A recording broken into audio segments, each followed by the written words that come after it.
Hi friends, welcome to my channel Odia flavours by Madhu. आसतु आज बनैबा दही भेंडी बनैबा पई फास्ट आम कौन कर भेंडी आम 250 ग्राम नहीं छोट छोट देसी भेंडी आम नहीं भेंडीर मंजी थी दरकार। ये भेंडी आम नहीं पूरा मंजिया भेंडी पूरा कमलिया भी एमती भेंडी को कौन करवा तार आग पछ काटिदेबा एमती मझी चिरा देदेबा। मझी चिरा देदेले कौन हम दहीटा भल भाव भेंडी सहित मिसी पार। देखो यही भाव मझी आम कौन करवा सब भेंडी को आग पछ तार काटिदेबा। काटिदेकी एमती मझी चिरा दबा। एमती आम काटिदेले सब भेंडी को एमती भल भाव देखिए काटिदेवा, ना भेंडी भितर भी बहुत पोका बाहर। देखो भेंडी आम पूरा कमलिया कमलिया छोट छोट भेंडी नहीं सहित मंजी थी भेंडी नहीं मंजी थी भेंडी की जदि आम दही भेंडी बनैबा खाइबा को बहुत बढ़िया लगे। एबे आमर भेंडी को धोईकी फास्ट काटी देथिले। एबे कौन करबा गोटे कढ़ई बसैबा। कढ़ई आमर गरम हो गला परे सेथिरे बिना पियाज रसुण रे दही भेंडी बनैबा।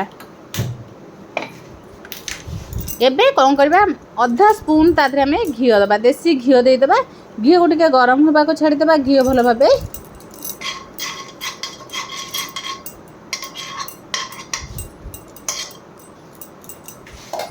घी देदेले घी को टिके गरम होबा को छाड़ीबा। घी आमर भल भाबे गरम हो गला परे एबे कौन करबा आम काटिक रखिबा भेंडी को पकेबा। घी को टिके भेंडी रे भाजबा। गैस को सिम रखिकी भेंडी को आस्ते आस्ते कौन करबा सिम रे भेंडी को भाजबा। जो जदि आम हाई फ्लेम रे भाजबा भेंडी आमर सीझी नथिबो आउ उपरू कला पड़ी जिवो। सेथिबाई जेतेबेले भी भाजबा भेंडी को सिम रे ही भाजिले घोड़े घोड़े की भाजबा भेंडीटा भल भावे सीझिबो। एबे टिके आम लूण पकईदेले लूण पकईकी एबे कौन करबा आउ टिके ताको एमती गोळेई देबा। लूण पकईदेले भेंडी शीघ्र सीझिजिवो, सेथिबाई आम टिके लूण पकईदेले।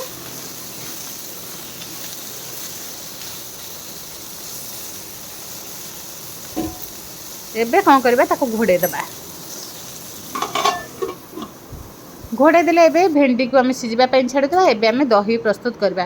फास्ट आम दही नहीं जाइए दही गोटे बड़ बाउल कि जगह नहीं जावा नहीं गला। एबे आम देदेबा दही दही आम 2 ରୁ 3 स्पून देदेबा। पाखापाखि 200 ग्राम हम आम दही देइचंती। दही देकी या कौन करवा दही को बढ़िया से फेंटी नबा।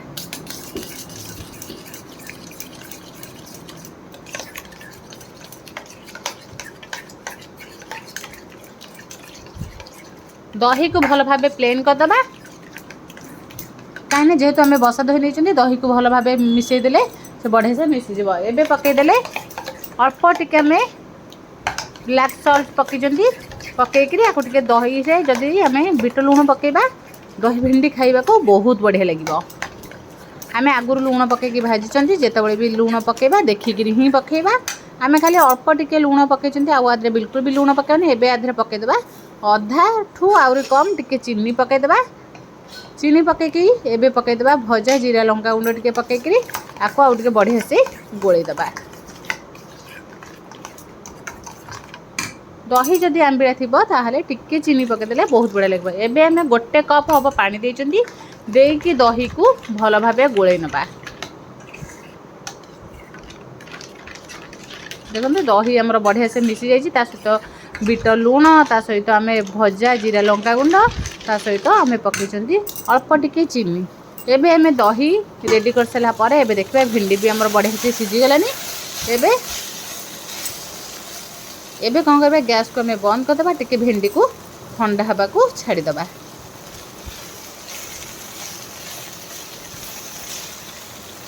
भेंडी भी आमर बढ़िया से सीझी गलानी। घीर बनई बिना पियाज रसुण बनई बहुत बढ़िया लगे एमती अरुआ भात सहित खाइबापी। एबे हमरा भेंडी बढ़िया से ठंडा हो गलानी। एबे कौन करबा गोळेई रखिबा दही रे भेंडी को पकईदेबा। दही ठंडा होला परे आमे भेंडी को पकईबा। नले दही जदि गरम थिबो दही हमरा छिड़जिबो। सेथिपाई जो जिनस भी आमे करबा ठंडा होला परे पकईबा। एबे कौन करबा सेम कढ़ई रे आउ आधा स्पून देदेबा घी।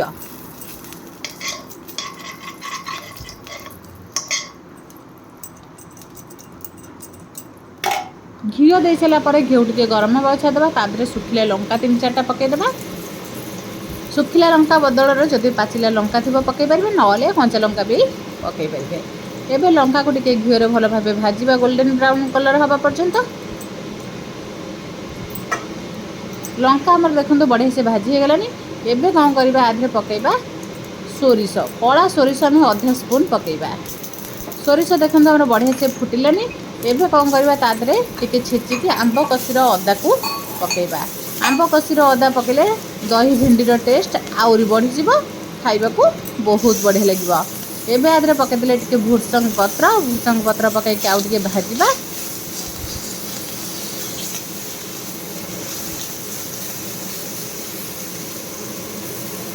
भुसंग पत्र टिके भल भाबे भाजी गला परे से पकेबा टिके हिंगू अल्प टिके खाली जस्ट पकईदेले हिंगूर बास्ना आसवाई हिंगू पकई सारा पर एबे कौन करबा गैस को बंद करदबा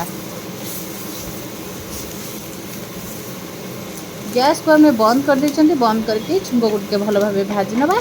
एबे छुंक टिके ठंडा हो गला परे सेतरे दही भिंडी गोले रखिथिबा जगह आम पकईदेवा छुंक पकईदेले छुंक पकई दे सारा पर एबे कौन करबा दही भिंडी को आउटे भल भाबे गोले नबा। देखो जो छुंक पकई दे सारा पर दही भिंडी आम के बढ़िया देखा जाउची। एबे कौन करबा आम भल भाबे को गोले दबा जो बास्ना आसूचे आंब कषी अदार जो बास्नाटा बहुत बढ़िया बास्ना आउ एमती अरुआ भात सहित टिके जदि खटा हम खाइबा को बहुत बढ़िया लगे। एबे आमर दही भेंडी छुंक दे सारा पर से पकईदेवा टिके आउ टिके आम जीरा लंका गुंड पकईदेवा अल्प टिके खाली पिंच अल्प टिके पकईदेले पकईकी एबे कौन करबा गोटे प्लेट को काढ़ीदेवा गोटे प्लेट को काढ़ी दे सारा पर देखो आमर दही भिंडी केते बढ़िया देखा जेन देखा खाइबा को बहुत बढ़िया लगे। जब भल लगे लाइक शेयर कमेंट सब्सक्राइब निश्चिंत।